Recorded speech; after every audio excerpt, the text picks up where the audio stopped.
In first place, the next Prime Minister of Canada, Mark Carney, with 131,674 votes, resulting in 29,457 allocated points, representing 85.9% of the vote.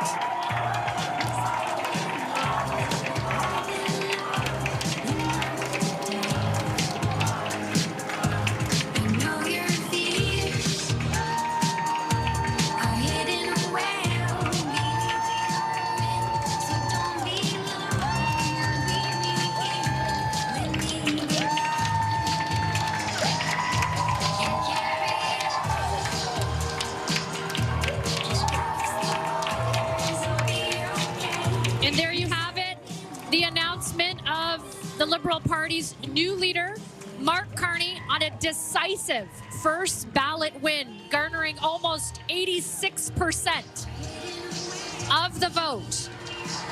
His competitors, nowhere even close. Chrystia Freeland, former finance minister, with 8% of the vote, and both Karina Gold and Frank Baylis with each about 3% of the vote. And this is Mark Carney now shaking hands with his supporters. We do anticipate we'll hear from Carney tonight. Mike Couture, our senior political correspondent, is amidst the crowd as they celebrate their new leader on the floor. Mike, can you hear me? I'm going to send it over to you. What's it like there? Yeah, Vash, certainly jubilant. I think when everybody heard where Chrystia Freeland placed, they started to do the math and start to understand what was happening here. And certainly the eruption of applause on the floor here. And you see a lot of these signs now with Carney popping up around everybody with a lot of screams, of course, and really excited and invigorated now when you consider where they're going to be now. And that this is a very strong mandate, overwhelming, as you had said as well. And certainly the excitement on the floor is palpable. Vashi? Thanks, Mike. And we'll throw it over to the stage where Mark Carney's daughter, Cleo, will introduce him.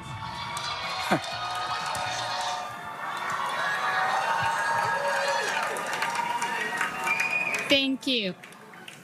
And good evening. Bonsoir. I'm going to try and deliver this speech with as much grace and poise as Ella Grace.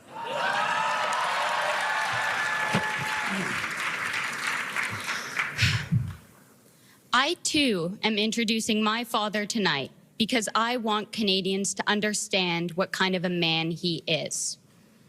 And who is better qualified to speak on his character than his daughter? My father is, to his core, a man of commitment. I don't just mean that in a general sense. He is unflinchingly dedicated to what matters, focused and principled, funny and kind. Canadians care about actions, and my father is a man of action, a man who has traveled the length of Canada to hear what Canadians want from their leaders, what they want for their future. He's up early to read his papers and stays up late preparing for the next day. He has taught me the importance of always putting in the work. But you can work hard all you want. If you don't have a solid foundation, there's nothing to build on. And that's what I really want to share with you tonight, the foundation that makes my father who he is. He is unwaveringly supportive of the things he cares about. Every year for our birthdays, he burned us CDs, and somehow they were good. Sometimes now, when we don't know what to get him, we make him a playlist. He cheered me on in the freezing cold at my cross-country races. He sat for hours to help me with my math homework, persevering until I understood. I can tell you that I appreciate this more in hindsight than I did at the time. In all seriousness, my dad invests in what matters. He expects nothing to come without hard work, and he is always ready to work hard. The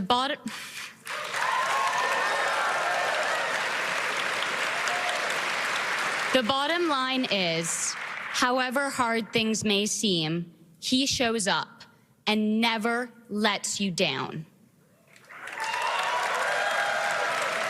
He has and always will show up for you, for Canadians, and for Canada, because he cares about this great country.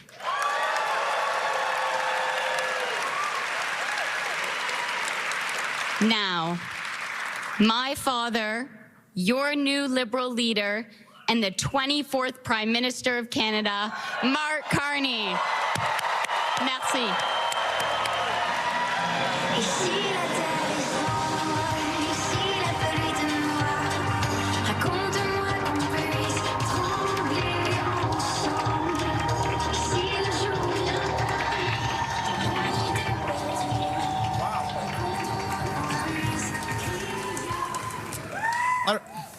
Prime Minister, I think it's clear we should just skip a generation.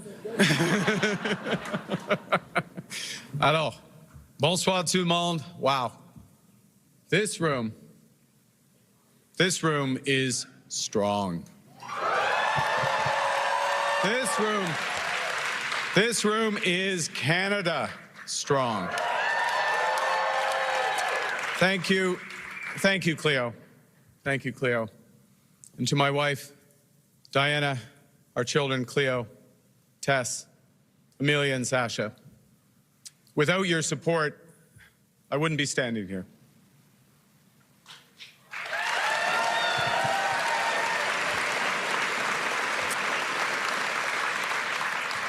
And like the Prime Minister, without your examples, I wouldn't have a purpose.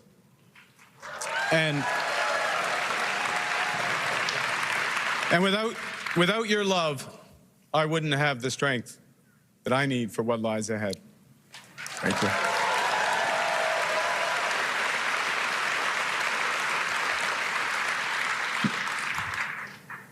Mr. Chrétien, you still know how to energize the Liberal Party supporters like no one else can do it.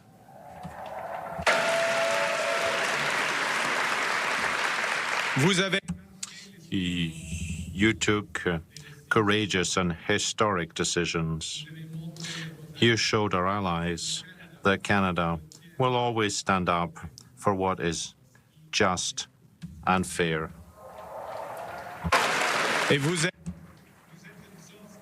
You're a source of inspiration for all Canadians across the land.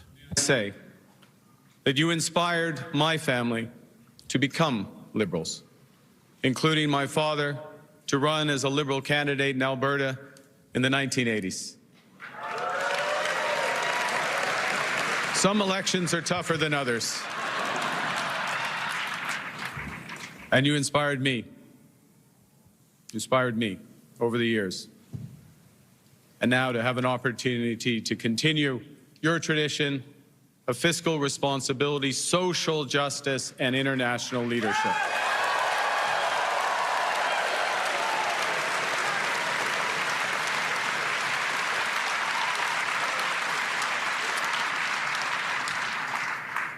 Prime Minister Trudeau, my time doesn't permit me to recognize all your accomplishments, so I'll speak at a higher level. You have combined strength and compassion every day as a fighter for Canada.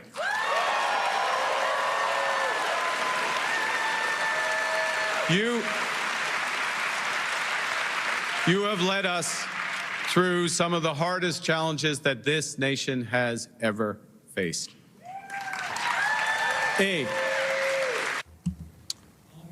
At the same time, you have transformed Canada.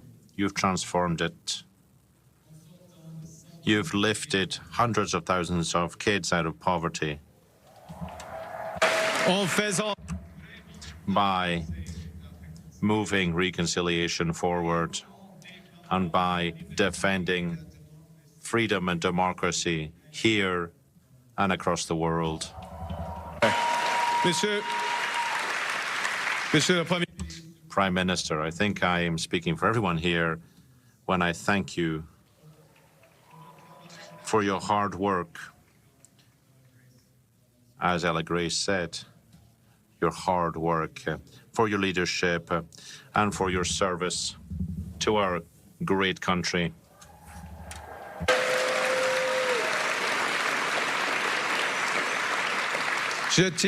And I'd also like to thank you, Liberals, for having awarded me the greatest honor possible, which is to serve as your new leader.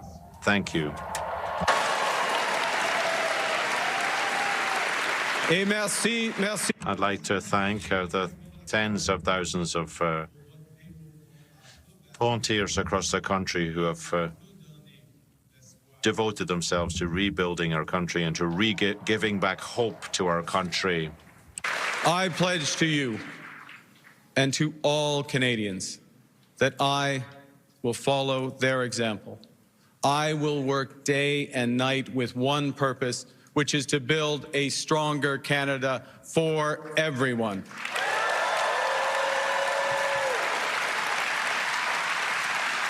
But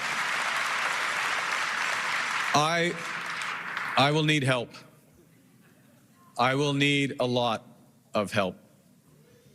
And so I'd like to thank Christia, Frank, and Karina for your energy and ideas and leadership that you have brought to this campaign.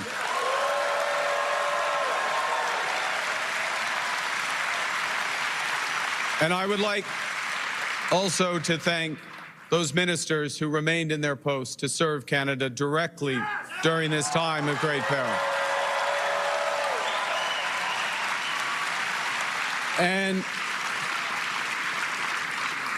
And to the incredible group of Liberal MPs that we have, you are the voices for your communities, and you are the conscience of our party. Thank you for your service. Now,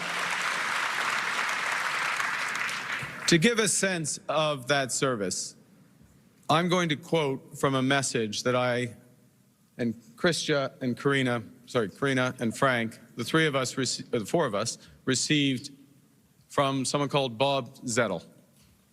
Now, Bob, full disclosure, I know the leader of the opposition's into full disclosure, so I'm going to, full disclosure.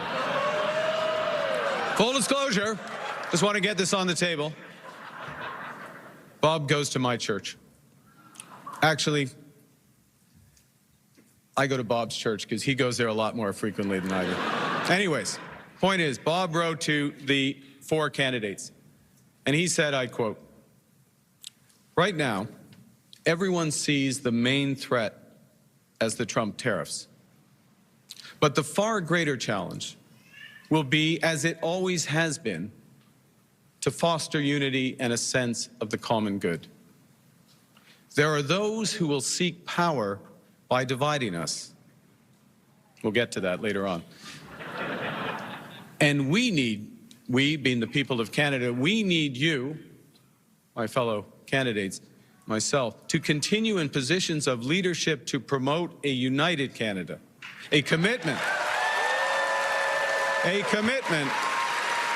to common good and the respect and the rule of law throughout the world. See, I quote Bob because right now all Canadians are being asked to serve in their own ways. We're all being called to stand up for each other and for the Canadian way of life. So let me ask you, who's ready?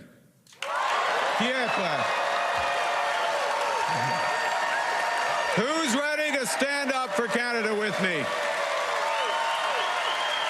100%. Yes. Yes. Yes, Canada. Yes, Canada. The Liberal Party is united and strong and ready to fight to build an even better country.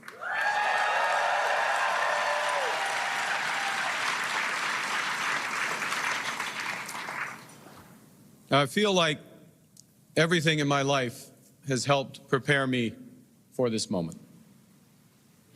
2 months ago, I put up my hand to run for leader because I felt we needed big changes, but big changes guided by strong Canadian values.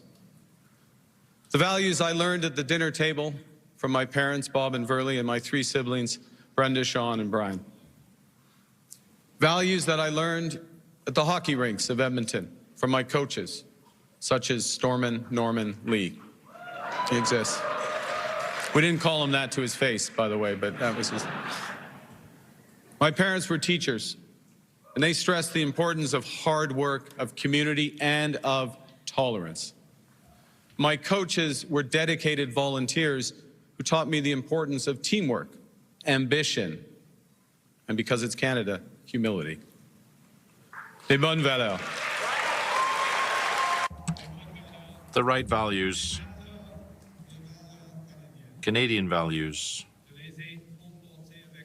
I took them with me to university, and I kept them close to me when I was called upon to manage crises here in Canada and across the world.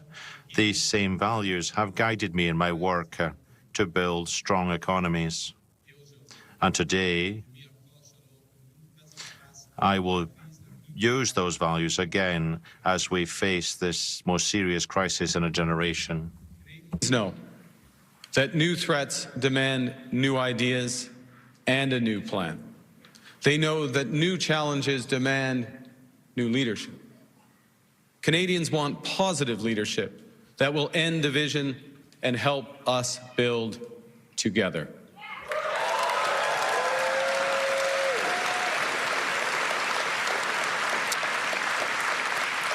And to respond, my government will put into action our plan to build a stronger economy, to create new trading relationships with reliable trading partners, and to secure our borders. What, Claire? I have to be clear here. This will require change, big change. But I know that Canadians are ready. They've told me so across the country. People want change because they're concerned. They're concerned about the cost of living and the housing crisis as well. They're worried for the future of their young, their kids. They're worried about the future of Canada in the face of President Trump's threats and a more divided and dangerous world. Now, I am a pragmatist above all. So when I see that something's that's not working, I will change it. So my government will immediately eliminate the divisive consumer carbon tax on families and farmers and small and medium-sized businesses. And we will stop the hike in the capital gains tax because we think builders should be incentivized for taking risks and rewarded when they succeed.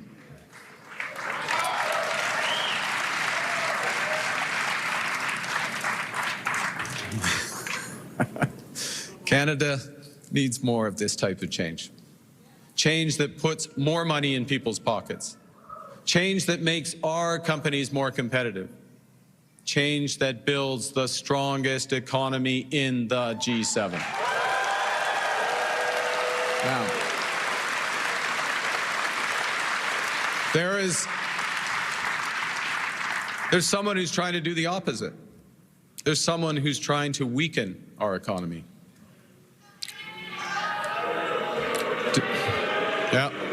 Donald Trump. And Donald Trump, as we know, has put, as the Prime Minister just said, unjustified tariffs on what we build, on what we sell, on how we make a living. He's attacking Canadian families, workers, and businesses, and we cannot let him succeed. And we won't. We won't. I am proud of the response of Canadians who are making their voices heard and their wallets felt. I am grateful for how our provinces are stepping up to the fight, because when we are united, we are Canada strong.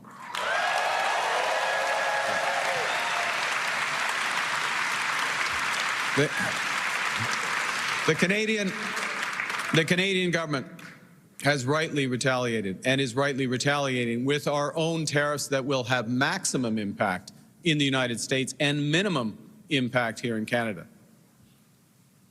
And my government will keep our tariffs on until the Americans show us respect.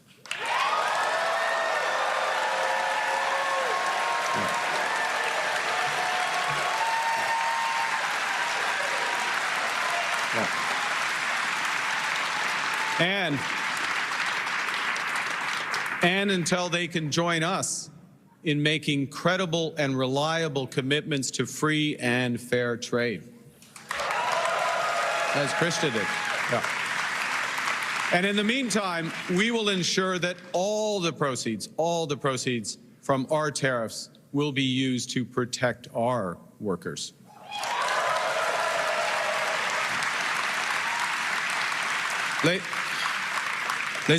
Now, the Americans, they want our resources, our water, our land, our country even. Never. Think about that for a moment. That will destroy our way of life. Want our resources, our water, our land, our country.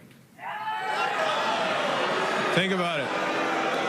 If they succeeded, they would destroy our way of life. In America, healthcare is a big business. In Canada, it is a right.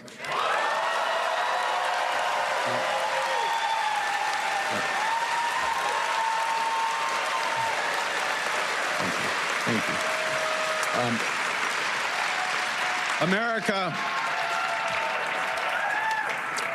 America is a melting pot. Canada is a mosaic.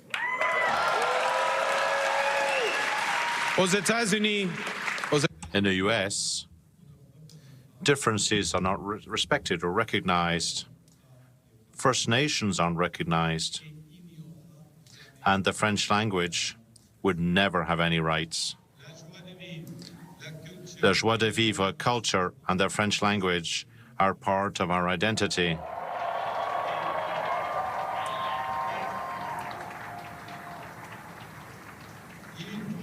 And we must protect that.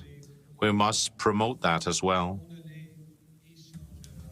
We'll never give them up for any trade agreement.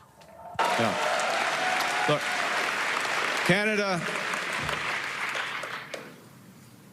America is not Canada.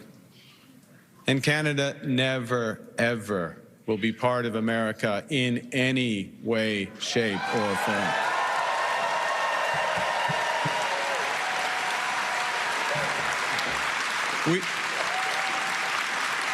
Look,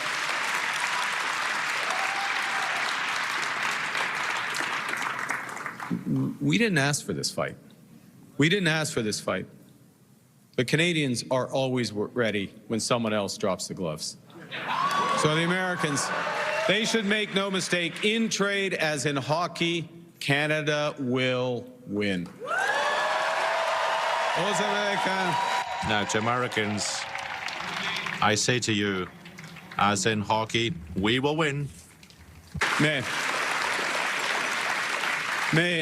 cette victoire. But that victory won't be easy. We're facing the greatest crisis of our lifetimes. We have to do extraordinary things, and together. We have to build things that we've never imagined we would have to do at a pace we would have never believed possible. And above all, we must place people above money. Il faut s'unir. We have to unite to build the strongest, the fairest, and the freest country in the world. Now, Donald Trump is trying to weaken our economy. But there's someone else who, if he succeeds, will weaken our economy. It's Pierre Poilievre.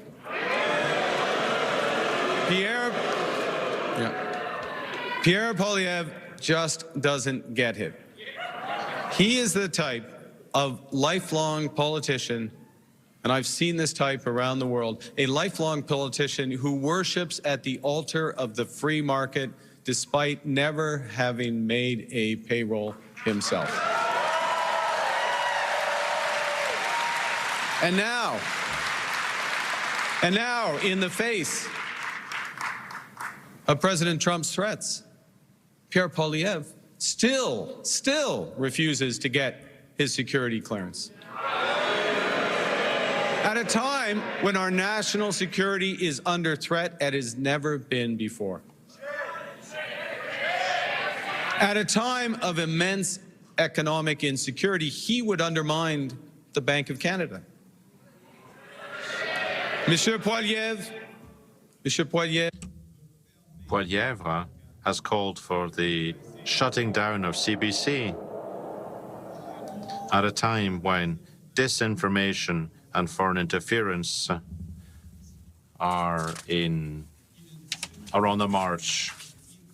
He insults our mayors and ignores the First Nations when it's time to build. He intends to put an end to international aid when democracy and human rights are in danger across the world. And he will also allow our planet to burn. Poilievre would let our planet burn. This is not leadership. It's ideology. It's ideology that betrays what we as Canadians value, each other. It's an ideology that also represents a fundamental misunderstanding of how the economy works. Now, unlike Pierre Poilievre, I've actually worked in the private sector. I know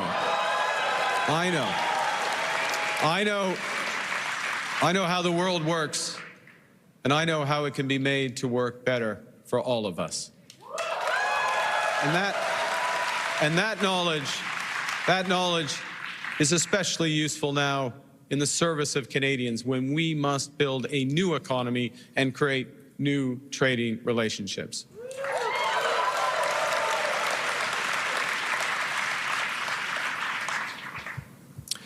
Let me tell you something else that we know that Pierre Poilievre doesn't. We know that markets don't have values, people do. And we know as Liberals that it's our job to make markets, to make the economy work for all Canadians. These are the most powerful tool we've ever invented. They can find solutions to our greatest problems. And when the private sector, when the markets are governed well, they deliver great jobs and stronger growth faster than anything. But markets are also indifferent to human suffering, and they are blind to our greatest needs. So when they're not governed well, or not at all, they will deliver enormous wealth for the lucky few and hard times for the rest.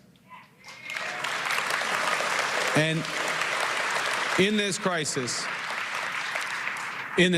we must help those who are hit hardest by the American tariffs while we build our strength here at home.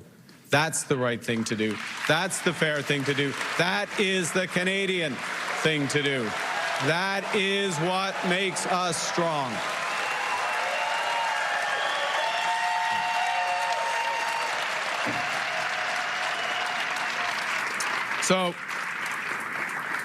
So Donald Trump thinks he can weaken us with his plan to divide and conquer.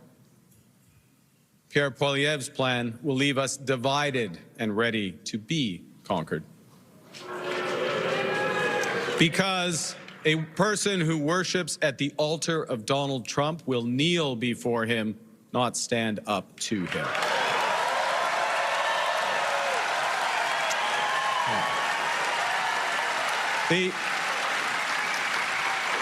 Pierre Poilievre's slogans are not solutions. His anger is an action. His division is in strength. Division won't win a trade war. Division won't pay the rent or the mortgage. Division won't bring down the price of groceries. Division won't make Canada strong. Voilà où mène la... This is where negative politics and division and anger takes us. Half of the US fears the other half. They're wary of each other. We can't allow such a situation to occur here in Canada. The Americans are increasingly divided, and this will weaken them. And we will win this fight if we are united and strong. Yes, we might disagree over policy. We might disagree over hockey. You can support the Oilers in Ottawa. That's possible. It's a free country, after all. But when it comes to Canada, we're all on the same side. Let's choose to be strong. Canada strong. Now,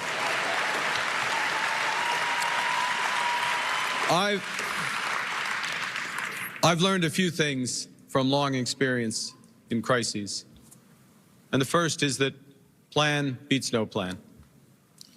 And you need to distinguish what you can change from what you can't. We can't change Donald Trump. Can't change him. Nous devons comprendre ce que... But we have to understand what we can and we must change. We are masters in our own house. And we can. And because we're masters in our own home, we can control our economic destiny with a plan that puts more money in your pockets. A plan that will ensure your government spends less so Canada can invest more. A plan that builds millions of homes. A plan that makes us an energy superpower in both clean and conventional energy. A plan that creates new trade corridors with reliable partners. A plan that creates one Canadian economy, not 13. Because in Canada, we are stronger when we're united. We can give ourselves far, far more than Donald Trump can ever take away. But it will take extraordinary efforts. It won't be business as usual. We will have to do things we haven't imagined before at speeds we didn't think possible. We will do it. We will do it for the common good so that everyone benefits.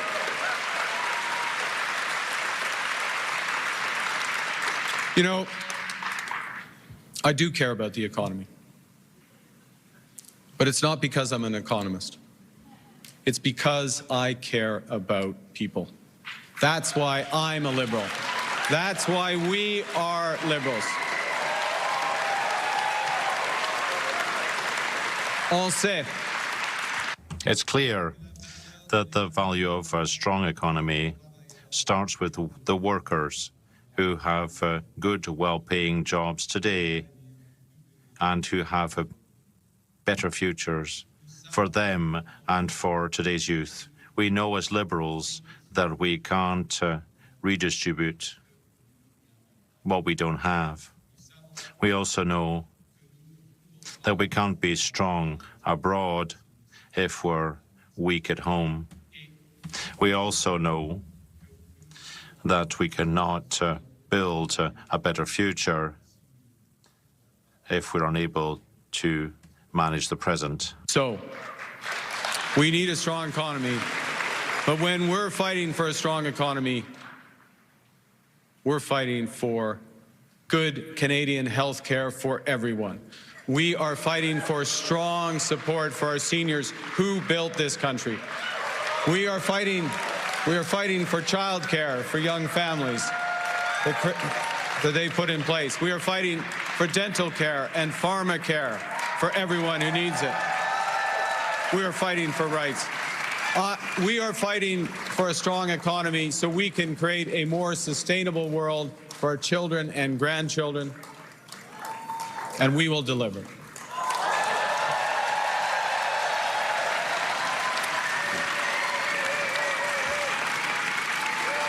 Well, thank you.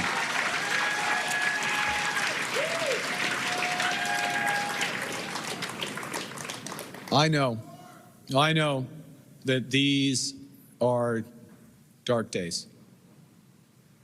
Dark days brought on by a country we can no longer trust. We are getting over the shock, but let us never forget the lessons. We have to look after ourselves, and we have to look out for each other. We need to pull together in the tough days ahead. And so, to those families watching this evening in Fort Smith, in Edmonton, and across every community in Canada, I promise you this: together, we can and we will get through this crisis. We can and we will come out stronger than ever. And we will, because Canada is built on the strength of its people. From our mines to our ports, from our logging roads to our city streets, we're strongest when we're united, when we're one economy, not 13, when we can cheer for different teams and still be on one team when it counts. When we come together, we build things that last because we are Canada strong. Vive la Canada!